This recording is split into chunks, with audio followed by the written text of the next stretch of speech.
Hello नमस्कार। एक बार फिर स्वागत है आप सभी का लोधर क्लासेस के बीए प्लेटफॉर्म पर। दोस्तों बीए फर्स्ट ईयर के अंतर्गत भारतीय राजनीतिक विचारकों वाले सेशन को कंटिन्यू करते हुए आज के सेशन में हम बात करेंगे राजा राम मोहन राय से संबंधित कुछ महत्वपूर्ण प्रश्न और उत्तरों पर जो आपके एग्जाम के पॉइंट ऑफ व्यू से महत्वपूर्ण हो सकते हैं। दोस्तों प्रारंभ में ही बता दूं, जो स्टूडेंट पहली बार अटेंड कर रहे हैं सेशन को, ये शॉर्ट क्लासेस आपकी फुल डिटेल क्लासेस के लिए ली जा रही है। अर्थात ये जो शॉर्ट क्लासेस है इसके तुरंत बाद में जो है हम इसकी दोस्तों यहाँ पर इसको कंप्लीट करने के बाद लगभग इसमें 14 सेशन होंगे। शॉर्ट क्लासेस के 14 सेशन होंगे। इसके तुरंत बाद ही हम फुल डिटेल क्लासेस कंटिन्यू कर देंगे। इन क्लासों के माध्यम से या कहें कि जो शॉर्ट प्रकृति के प्रश्नों और उनके उत्तरों को आप यहाँ पर देखते हैं उनको समझते हुए आगे बढ़ेंगे। इससे कुछ टर्मिनोलॉजी है जो आपको याद होती चली जाएगी, जिससे कि जब आप इस टॉपिक की फुल लेंथ क्लासेस अटेंड करेंगे तो उसमें आपको प्रॉब्लम नहीं आएगी। चलिए दोस्तों शुरुआत करते हैं अपने सेशन की। लेक्चर नंबर 4 ये चल रहा है। इससे पहले 3 सेशन इसी सीरीज में हो चुके हैं। अगर अभी तक आपने नहीं देखा है तो उन्हें जाकर जरूर देख ले। जी हाँ दोस्तों, अभी जस्ट कमेंट आई थी मेरे पास में कि सर एग्जाम में एक्चुअली अभी एग्जाम चल रहे हैं, तो काफी स्टूडेंटों की कमेंट थी इसमें भी कि सर एग्जाम कैसे लिखना चाहिए, कितना लिखना चाहिए। तो दोस्तों उसको लेकर के इससे संबंधित एक सेशन हमने लिया हुआ है, इसकी डिस्क्रिप्शन में या कहें कि इसकी डिस्क्रिप्शन में डाल देंगे उस सेशन को, उसकी लिंक डाल देंगे या फिर उसके आई बटन में भी आपको उसकी लिंक मिल जाएगी, वहां से आप इस सेशन को देख सकते हैं। हमने ऑलरेडी सेशन लिया हुआ है कि एग्जाम में किस प्रकार से आपको आंसर राइटिंग करना चाहिए जिससे कि आपके नंबर अच्छे आ सके या कहे कि ज्यादा नंबरों की संभावनाएं बढ़ जाए। आपके उसी डाटा में आपको जितना याद है उसी डाटा के साथ में आपको आंसर राइटिंग करना कैसे है, तो उसका एक पूरा प्रॉपर फॉर्मेट के साथ में हमने आपको उसमें तरीका बताया हुआ है। तो अगर नहीं देखा है सेशन को तो एक बार देख लीजिएगा। डिस्क्रिप्शन में लिंक आपको भी डलवा देंगे, वहां से देख लीजिए, या फिर आई बटन में भी आपको जो है उसकी लिंक मिल जाएगी। या फिर आप डायरेक्ट यूट्यूब पे भी सर्च कर सकते हैं how to write answer in exam. याद रख लीजिए, how to write answer in exam by Lodha ji sir कर दीजिए या लोधा जी क्लासेस कर दीजिए। ठीक है, तो आपको जो है फ्रंट में ही सबसे पहले हमारा ही लेक्चर वहां पर आपको देखने को मिल जाएगा। चलिए दोस्तों शुरुआत करते हैं अपने सेशन की। शुरुआत करते हैं, और जो नए छात्र हैं वो जान ले, BA first year second third तीनों पर हमारे सेशन कंटिन्यूस लगभग सभी सब्जेक्टों को कोट करते हुए चल रहे हैं। हिंदी इंग्लिश वाले स्टूडेंटों को मैं फिर बता दूं दोस्तों, हिंदी और इंग्लिश की क्लासेस अभी और होल्ड की गई है, अभी स्टार्ट नहीं होने वाली है, अभी और समय लगेगा हिंदी और इंग्लिश के लिए, लिटरेचर भी और जनरल भी। ठीक है ना, बाकी सभी सब्जेक्ट आपको यहाँ देखने को मिल जाएंगे। फर्स्ट से लेकर थर्ड ईयर तक के सभी सेशन कंटिन्यू चल रहे हैं दोस्तों। ठीक है, और साथ ही साथ में आपके कॉम्पिटिटिव एग्जाम की तैयारी के लिए आपको प्रज्ञान जैसा एक प्लेटफॉर्म दे दिया गया है, जहां पर हमारे ही द्वारा आपके लिए सभी सब्जेक्टों को लेकर सेशन दिए जा रहे हैं। अगर आप किसी भी प्रतियोगी परीक्षा की तैयारी करना चाहते हैं या कर रहे हैं तो डिस्क्रिप्शन में लिंक है प्रज्ञान हिंदी की, एक बार उसे विजिट कीजिए। वहां पर सभी session with notes free of cost आपको प्रोवाइड कराए जा रहे हैं। चलिए दोस्तों शुरुआत करते हैं अपने सेशन की। शुरुआत करते हैं दोस्तों, कुछ प्रश्नों पर डिस्कस करेंगे। ये प्रश्न है, उम्मीद करता हूं कि जो मैं बोलता हूं वैसा आप करते भी होंगे। तो अभी दोस्तों आप वीडियो को पॉज कीजिए, मैं साइड में हो चुका हूं, वीडियो को पॉज कीजिए और जो ये 11 क्वेश्चन आपको नजर आ रहे हैं इन सभी प्रश्नों को सिर्फ एक बार पढ़ना है। इन्हें एक बार पढ़ लीजिए, वीडियो को पॉज करके एक बार पढ़िए। ठीक है, उसके बाद में नेक्स्ट है। तो इस प्रकार से कुल मिलाकर 16 प्रश्नों पर हम यहां पर डिस्कस करने वाले हैं। वीडियो को पॉज करके यही 16 प्रश्न आप पहले पढ़ेंगे, उसके बाद सेशन में आगे बढ़ेंगे। चलिए दोस्तों एक एक करके सभी 16 प्रश्नों पर डिस्कस करेंगे, जिससे कि आपके कंसेप्ट क्लियर होते चले। सिर्फ और सिर्फ यहां पर पढ़ के नहीं बताने वाले हैं, उसको कंप्लीटली समझते हुए आगे बढ़ेंगे, जिससे आपकी एक मोटी मोटी समझ इस टॉपिक को लेकर के आपके माइंड में बन जाए। अगर आपके एग्जाम अभी आने वाले हैं तो इस सेशन के द्वारा आप के जो है काफी लगभग आपका टॉपिक तैयार इसी सेशन से हो जाएगा। लगभग टॉपिक तैयार इस सेशन से हो जाएगा। राजा राम मोहन राय वाला टॉपिक आपका लगभग तैयार हो जाएगा। चलिए सबसे पहला प्रश्न है, नवीन भारत का संदेश वाहक किसे कहा जाता है। दोस्तों देखिए, एक एक शब्द को समझते हुए चलना है। यहां पर नवीन भारत अर्थात आधुनिक भारत अर्थात मॉडर्न इंडिया का संदेश वाहक है ना, किसी कबूतर को नहीं कहा जाएगा यहाँ पर। यहाँ संदेश वाहक जो है राजा राम मोहन राय साहब को कहा जाता है। और क्यों कहा जाता है, उसका एक विशेष कारण ये है दोस्तों कि इन्होंने अपने जीवन काल में भारतीय सभ्यता और प्राचीन, माफ करना, सिर्फ पश्चिमी सभ्यता, तो भारत को हम बोलते हैं पूर्वी सभ्यता और यूरोप की सभ्यता को हम बोलते हैं पश्चिमी सभ्यता। तो भारतीय और पश्चिमी सभ्यता का तालमेल इस तरह से बिठाया था इन्होंने, व्यवहारिक रूप से इन दोनों की समझ को आपस में बढ़ाया था। इस कारण से दोस्तों कहा जाता है कि नवीन भारत का संदेशवाहक राजा राम मोहन राय को कहा जाता है। क्लियर है? चलिए अगला प्रश्न है, भारतीय पुनर्जागरण को परिभाषित कीजिए। तो दोस्तों कुछ दोस्त तो जानते हैं कि पुनर्जागरण होता क्या है, लेकिन कुछ दोस्तों ने शायद हो सकता है पुनर्जागरण वाली टर्म जो है या पहली बार इसको सुना हो। बेसिकली तो 12th में आपको पढ़ने को मिला है, लेकिन हो सकता है आप साइंस से आए हो, साइंस सेक्टर से आए हो, मैथ से आपने जो है डायरेक्ट बीए ज्वाइन कर लिया हो, या फिर कॉमर्स से आए हो, तो शायद आपको ये पढ़ने को ना मिला हो। और हो सकता है कि मेरे दोस्त जो आर्ट्स कर रहे थे वो भी आ सकते हैं, है ना, जिन्होंने कि बस जिस तरह से पास कर ली हो। लेकिन यहां पर अब आप समझ लीजिए पुनर्जागरण होता क्या है। पुनर्जागरण का सिंपल शब्दों में समझिए इसको। पुनर्जागरण का अर्थ देखिए, शब्द क्या है, पुनः, पुनः जागरण अर्थात पुनः जागना, मतलब पहली बार उत्पत्ति होना नहीं है, पुनः जागना। इसका अर्थ क्या हुआ कि पहले जागे हुए थे, बीच में सो गए, फिर जाग गए, उसको बोलेंगे पुनः जागना। इसका अर्थ यह हुआ कि राजा राम मोहन राय ने जो है पुनर्जागरण को अपने शब्दों में परिभाषित किया है, अपने शब्दों में परिभाषित किया है कि भारत की जो स्थिति पहले थी वो अब लुप्त होती जा रही थी ब्रिटिश काल में, अब वो फिर से उभरेगी, फिर से किस प्रकार से उभर रही है, इस बात को परिभाषित करते हुए कहा गया है कि पुनर्जागरण अर्थात नए उदय का होना, नया सूरज का उदय होना। ठीक है, भारतीय पुनर्जागरण जो है नैतिक और आध्यात्मिक तत्वों से प्रभावित था। किससे? नैतिक और आध्यात्मिक तत्वों से। भारत में जो पुनर्जागरण आया उसके पीछे नैतिक और आध्यात्मिक कारण थे। भारत में जो धार्मिक नेता थे या प्रचारक थे या जो बड़े बड़े विद्वान थे, उन्होंने जो है भारत में स्वशासन की भावना को जागृत किया।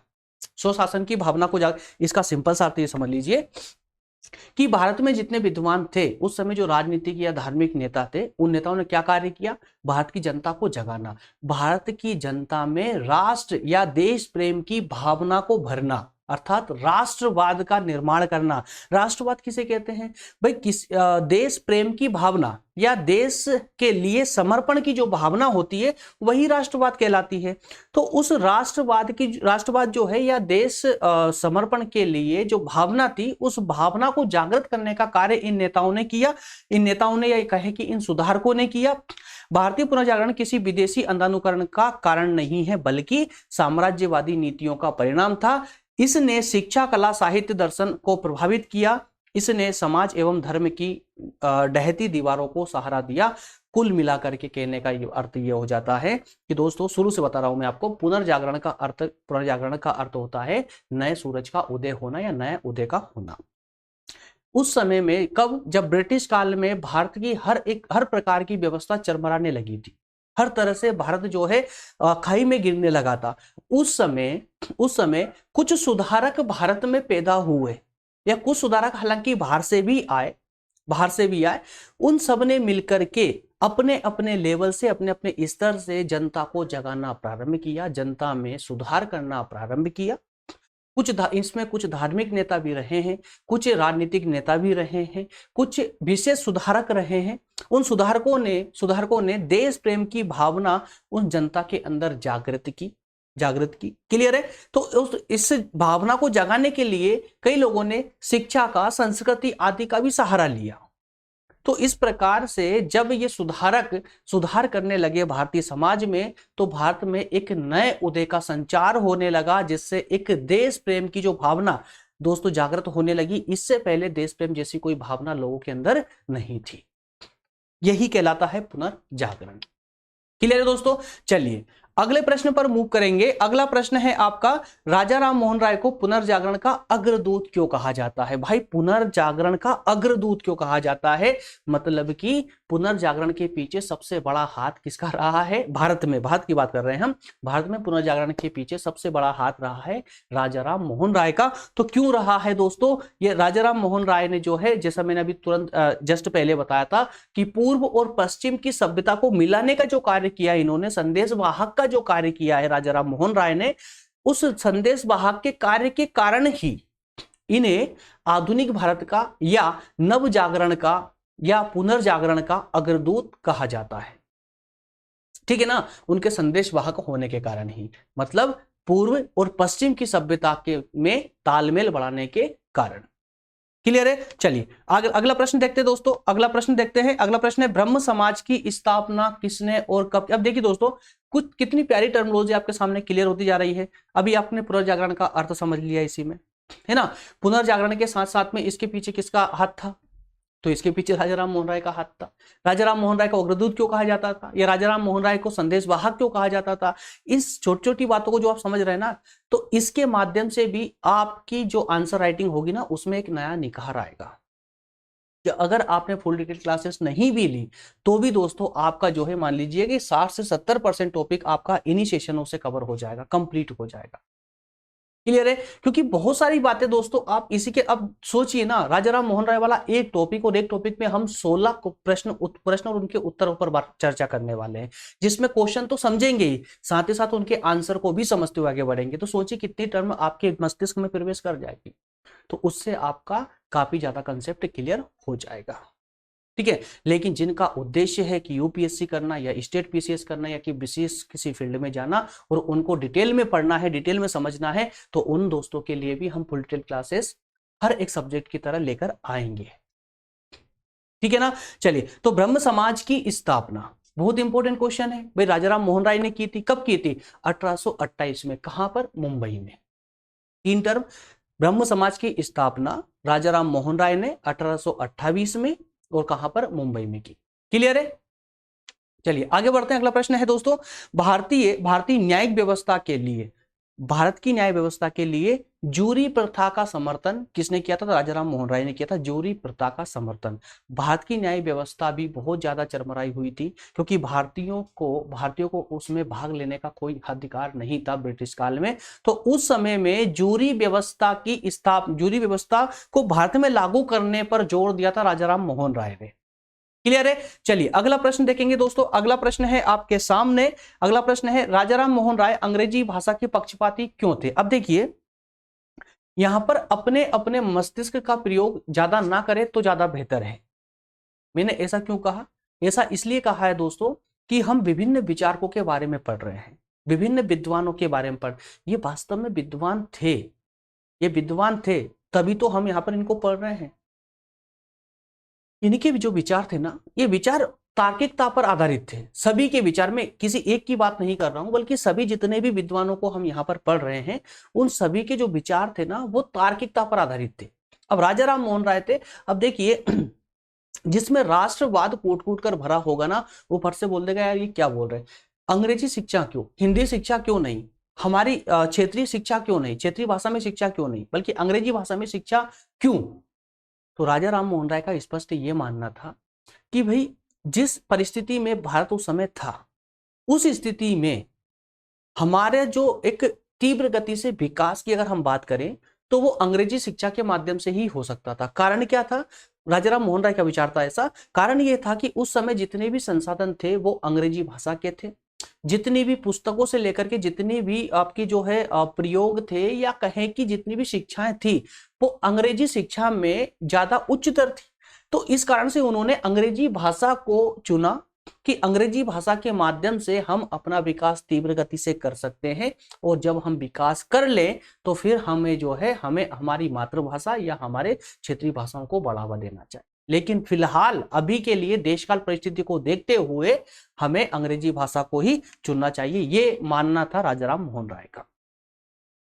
क्लियर है? चलिए अगला प्रश्न पर बात करेंगे। वह कौन सी घटना थी जिसने राजा राम मोहन राय को सती प्रथा का विरोध करने के लिए उनका सती प्रथा का कट्टर विरोधी बना दिया? या सिंपल शब्दों में कि राजा राम मोहन राय ने सती प्रथा का विरोध किया था, कट्टर विरोधी थे सती प्रथा के। क्यों थे? कारण क्या था? तो दोस्तों उनके जीवन काल में एक ऐसी घटना घटी जब उनका लगभग शिक्षा समाप्त हो चुकी थी, और अब वो सामाजिक कार्यों में अब धीरे धीरे प्रवेश करना प्रारंभ ही किया था, कि उसी समय उनके घर में एक अशुभ कार्य हो जाता है, और वो अशुभ कार्य हो जाता है उनके बड़े भाई की मृत्यु हो जाना। उनके बड़े भाई की मृत्यु हो जाती है तो उनकी चिता पर उनकी भाभी को जिंदा बिठा दिया जाता है, जिंदा बिठाकर जलाने की तैयारी की जाती है।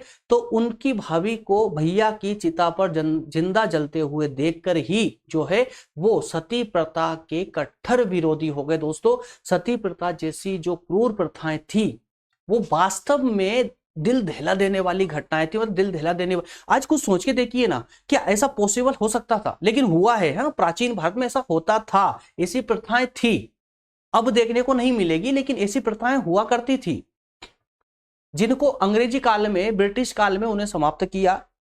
जब पति की मृत्यु के बाद में पत्नी को जिंदा जला दिया जाता था उसकी चिता पर बिठाकर, है ना। तो ऐसी सती प्रथा, ऐसी प्रथा का जो कट्टर विरोधी कौन हुए? राजाराम मोहन राय। जिस कारण से दोस्तों जो धर्म अधिकारी हुआ करते थे उस समय के, उनके भी कट्टर विरोधी बन गए थे राजाराम मोहन राय। क्योंकि जैसे ही इन्होंने सती प्रथा का विरोध किया तो समाज के जो ठेकेदार थे वो इनके विरोध में हो गए, इनके विरोध में खड़े हो गए कि ये तो हमारी समाज की प्रथा है, इसके खिलाफ आप कैसे बोल सकते हो। लेकिन फिर भी इन्होंने इतना प्रयास किया कि इनके प्रयासों के माध्यम से ही सती प्रथा कानून बन के आया, सती प्रथा जो है रोक वाला कानून बन के आया और सती प्रथा को समाप्त किया। ठीक है ना। चलिए, तो 1911 में दोस्तों ये घटना हुई थी उनके साथ में। 1911 में, डेट भी आप याद रखें। अगला प्रश्न है प्रेस की स्वतंत्रता। प्रेस की स्वतंत्रता, तो दोस्तों इसमें राजाराम मोहन राय ने प्रेस की स्वतंत्रता पर बहुत ज्यादा जोर दिया था, या कहें कि उसका समर्थन किया था। और उनका स्पष्ट मानना था कि अगर हमें किसी भी प्रकार से जनता को जागृत करना है और देश का विकास करना है तो सरकार को, अर्थात ब्रिटिश सरकार को भारत में प्रेस की स्वतंत्रता देनी चाहिए, प्रेस की स्वतंत्रता होनी चाहिए, उस पर कोई प्रतिबंध नहीं होना चाहिए।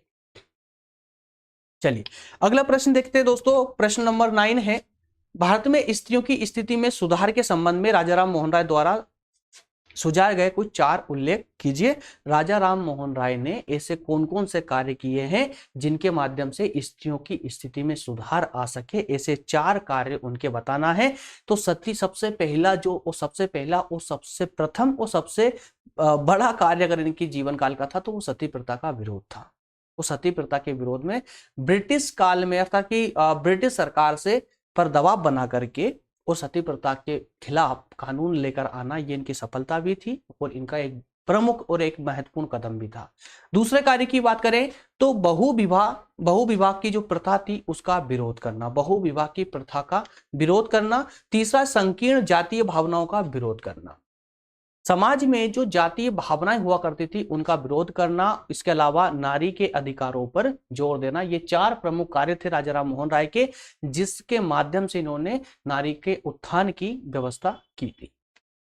चलिए अगला प्रश्न है, राजाराम मोहन राय द्वारा सुझाए गए किन्हीं 2 न्यायिक सुधारों का उल्लेख कीजिए। राजाराम मोहन राय ने जो है भारत में न्याय व्यवस्था को लेकर के ऐसे कौन कौन से कार्य सुझाए थे कि सरकार को यह कार्य करना चाहिए जिससे भारत में न्याय व्यवस्था में सुधार आ सके। पहला है, राजाराम मोहन राय ने न्याय व्यवस्था के संबंध में दोस्तों जूरी व्यवस्था की मांग की, साथ ही साथ न्यायालयों में एक सामान्य भाषा हो और जातीय भेदभाव ना हो। कुल मिलाकर इनका कहने का प्रयास रहा है कि राजाराम मोहन राय ने पहली मांग की कि भारत में जूरी व्यवस्था हो।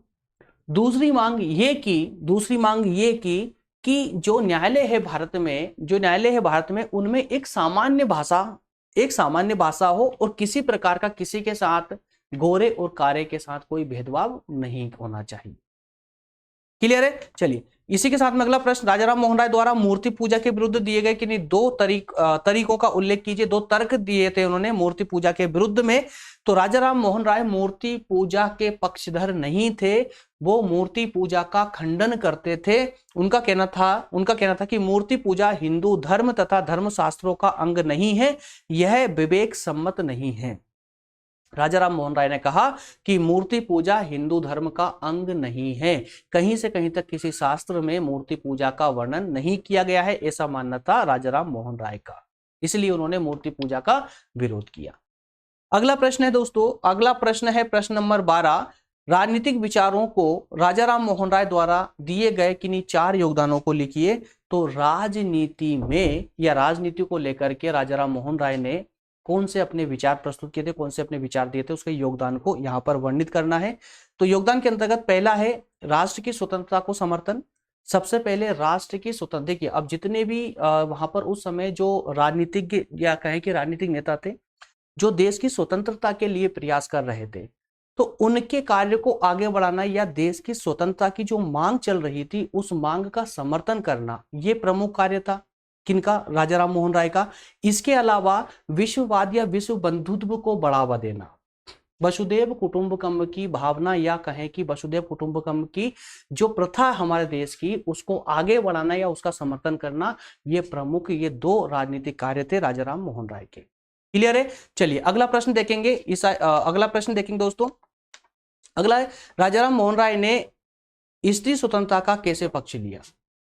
राजा राम मोहन राय ने, अब उस समय में जब ये प्राचीन व्यवस्था हुआ करती है, कहें इसको मध्यकाल भी नहीं बोल सकते ठीक से, ना ही आधुनिक काल बोल सकते हैं, लेकिन हाँ ब्रिटिश काल के रूप में इसे अच्छे से परिभाषित किया जा सकता है कि ब्रिटिश काल में नारी या कहें कि स्त्री की जो स्थिति थी या जो दशा थी, उस दशा में सुधार के लिए या स्त्री की स्वतंत्रता के लिए इन्होंने कौन कौन से कदम उठाए थे? तो उन्होंने स्त्री की स्वतंत्रता के लिए स्त्री पुरुष की समानता की बात की, नारी के अधिकारों पर जोर दिया और नारी की शिक्षा और आर्थिक दृष्टि को उसको आत्मनिर्भर बनाने पर जोर दिया। तो कुल मिलाकर के ये कि नारी स्वतंत्र कब हो सकती है, स्त्री स्वतंत्र कब हो सकती है? जब उसे शिक्षित किया जाए, जब उसे पुरुष के समान अधिकार दिए जाए, साथ ही साथ में उसे जो है आर्थिक रूप से सक्षम होने, आर्थिक रूप से सक्षम होने के कुछ अवसर प्रदान किए जाए, तब कहीं जाकर के वो पूरी तरह से स्वतंत्र हो पाएगी। क्लियर है? प्रश्न नंबर 14 है दोस्तों, भारत में ब्रिटिश शासन के प्रति राजा राम मोहन राय के क्या विचार थे? ब्रिटिश शासन के प्रति, अब देखिए उस समय जब राजा राम मोहन राय ने जो है बहुत ही अपनी तीक्ष्ण बुद्धि के द्वारा कुछ ऐसे कार्यों को संपादन किया जिसमें ब्रिटिश सरकार का सहयोग आवश्यक था। उस समय के कोई भी बेचारा अगर डायरेक्टली ब्रिटिश सरकार का विरोध करने पर उतर जाते ना, तो शायद वो इतना परिवर्तन नहीं ला पाते। उन्हें दोनों तरफ की परिस्थितियों को समझ के चलना था, है ना। तो एक तो ये प्रभाव हो जाता है कि डायरेक्टली अगर राजा राम मोहन राय अगर डायरेक्ट ब्रिटिश सरकार की आलोचना करते या बुराई करते, तो ब्रिटिश सरकार उनका सहयोग कभी नहीं करती। तो वो ये बात अच्छे से जानते थे कि अगर हमें अपना काम निकालना है तो ब्रिटिश सरकार का भी पक्ष हमको थोड़ा बहुत लेकर चलना होगा। तो इसीलिए कुछ कथन ये बोलते रहते थे। इन्होंने कहा कि ब्रिटिश सरकार जो है भारत में जो परिस्थिति है उस परिस्थिति में सुधार करने के लिए, भारत का विकास करने के लिए ब्रिटिश सरकार का भारत में होना जरूरी है और ब्रिटिश सरकार के द्वारा ही जो है भारत विकास कर सकता है और ये दीर्घ काल तक ब्रिटिश सरकार भारत में बनी रहना चाहिए, ये मानना था राजा राम मोहन राय का। तो यहां पर एक बात देख भी लीजिए, इसमें राजा राम मोहन राय भारत में ब्रिटिश शासन को वरदान और उसके शताब्दियों तक बने रहने की कामना करते थे। ब्रिटिश शासन के तहत भारतीयों के उद्धार की कामना करते थे, ये मानना था राजा राम मोहन राय का। लास्ट के दो प्रश्न हो रहे दोस्तों, इसी के साथ हमारा सेशन हो जाएगा कंप्लीट। प्रश्न है, राजा राम मोहन राय के अनुसार अद्वैतवाद क्या है? अद्वैतवाद क्या होता है? तो ये टर्म भी आपको जो है दोस्तों आगे डिटेल क्लासेस में आपको बहुत सहयोग करने वाली। अद्वैतवाद का मतलब होता है एकेश्वरवाद। एकेश्वरवाद का भी अर्थ समझ लीजिए, इसका अर्थ होता है एक ईश्वर के प्रति भावना रखना या एक ईश्वर में विश्वास रखना, जो कि सभी धर्मों की एकता पर जोर देता है, सभी धर्मों की एकता पर जोर देता है। तो इन्होंने अद्वैतवाद में ये विश्वास करते थे। अद्वैतवाद का अर्थ होता है एकेश्वरवाद। ये एक सर्वव्यापी ईश्वर की धारणा है। क्या है दोस्तों? सर्वव्यापी ईश्वर की धारणा है जो सभी धर्मों की मौलिक एकता पर आधारित है। यह ईश्वर सृष्टि का रचयिता है, ईश्वर सृष्टि का संरक्षक है और समस्त विश्व का कल्याणकर्ता भी ईश्वर ही है। नेक्स्ट एंड लास्ट प्रश्न है, राजाराम मोहन राय द्वारा प्रकाशित दो समाचार पत्रों के नाम लिखिए। तो दोस्तों दो समाचार पत्र है इसमें, संवाद कौमुदी और मिरात उल अखबार, दो समाचार पत्र इनके द्वारा जारी किए गए थे। कौन कौन से? संवाद कौमुदी और मिरातुल अखबार। संवाद कौमुदी दोस्तों बांग्ला भाषा में था और मिरातुल अखबार जो है फारसी भाषा में इनके द्वारा संपादित होता था। क्लियर है? चलिए इसी के साथ में दोस्तों हमारा सेशन होता है कंप्लीट आज का, और नेक्स्ट सेशन में हम चर्चा करेंगे। नेक्स्ट सेशन हमारा होने वाला है स्वामी दयानंद सरस्वती पर। तो इसी प्रकार से स्वामी दयानंद सरस्वती को लेकर भी कुछ महत्वपूर्ण प्रश्न उत्तरों के साथ लेकर आएंगे, जिसमें उनके कंप्लीट कंसेप्ट को समझने का पूरा प्रयास करेंगे। मिलेंगे दोस्तों नेक्स्ट सेशन में, तब तक आप सभी का धन्यवाद, थैंक यू। और हाँ, अभी तक अगर आपने टेलीग्राम ग्रुप को ज्वाइन नहीं किया है, अगर आप कंटिन्यू स्टडी करना चाहते हैं बीए फर्स्ट से लेकर लास्ट ईयर तक, तो आप इस ग्रुप को जरूर ज्वाइन कर ले। यहाँ पर प्रॉपर तरीके से आपको क्लासेस प्रोवाइड की जाती है, नोट्स प्रोवाइड किए जाते हैं, और क्लासेस से संबंधित सभी अपडेट या नोटिफिकेशन जो होते हैं वो इसी ग्रुप पर ही आप लोगों को अपडेट किया जाता है। इसकी जो लिंक है वो डिस्क्रिप्शन में है, प्रज्ञान हिंदी की लिंक भी डिस्क्रिप्शन में है, इसके जो क्लास नोट्स है, क्लास नोट्स की लिंक भी दोस्तों आपको डिस्क्रिप्शन में डाल दी गई है। डिस्क्रिप्शन में विजिट कीजिए, एक बार जाइए, वहां पर बहुत कुछ आपको स्टडी मटेरियल से स्टडी संबंधित बहुत सारा मटेरियल आपको वहां पर मिल जाएगा। मिलेंगे दोस्तों नेक्स्ट सेशन में, तब तक आप सभी का धन्यवाद, थैंक यू।